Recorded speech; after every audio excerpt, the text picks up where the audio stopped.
पुण्यात्माओं, आज गाने सुनते हो आप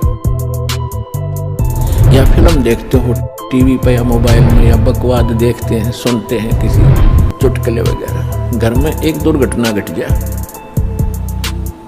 आप सुनकर दिखाइए उसने, वह फिल्म का गाना सुनकर दिखाइए। फिर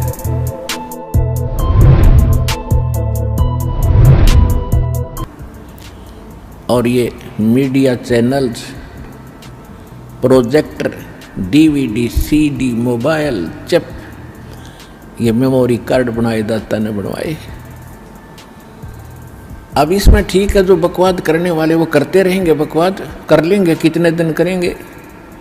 देखो पुण्यात्माओं, आज गाने सुनते हो आप या फिल्म देखते हो टीवी पे या मोबाइल में, या बकवाद देखते हैं, सुनते हैं किसी चुटकुले वगैरह। घर में एक दुर्घटना घट जाए,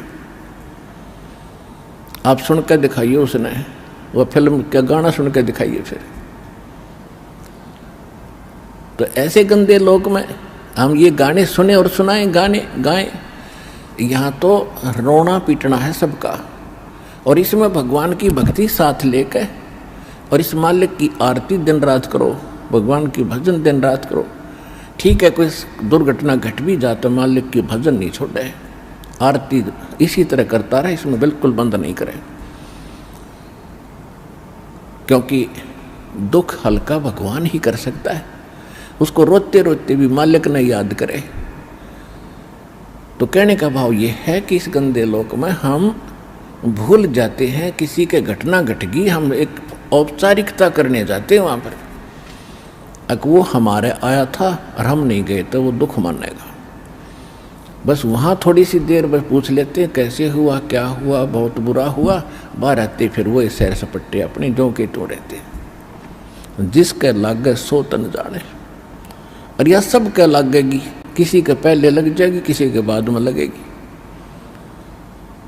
या तो कोई नहीं बचेगा इस मार से, काल के कोल्लू में सब पड़े हुए हैं। और एक दिन इसके पाठ के नीचे आपने आना पड़ेगा। परमात्मा कहते हैं, चलती चक्की देख के और दिया कबीरा रो, और दो पाटन के बीच में साबत बचा ना कोई। चक्की के बीच में चक्की चल रही है पत्थर की, उसमें कणक डाली जा रही है। कहते दो पाटों के बीच में, इस काल और माया के बीच में आपको पीसा जा रहा है, इसमें साबित कोई नहीं बचेगा। फिर कहते हैं कि किले से लागा रहे ताका नाश न हो। हमने देखा कि हमारी माताएं हाथ से चक्की पीसा करती थी, और उसमें एक किला होता था, किला बीच में एक ऐसे दोनों पाटों के बीच में, सेंटर में पाट होते गोल गोल चक्कर पत्थर के, उसमें एक तो डंडा सा लगा होता था उसको घुमाने के लिए, और एक उनके सेंटर में एक सुराख सा होता था, उसमें एक लकड़ की ऐसे गोल सी लंबी लंबी सी एक लगी हुई थी गुटका सा, और उसके चारों तरफ उसके खाली स्थान होता था, उसको किला बोलते थे। अब जो कणक उस किले में पड़ गई वह तो ज्यों की त्यों रहती थी, उस पर उन दोनों पाटों का असर नहीं होता था, और जो उन दो पाटों के बीच में आ गई वह सारी पीस दी जाती थी। तो यहाँ परमात्मा कहते हैं किले से लागा रहे ताका नाश ना हो।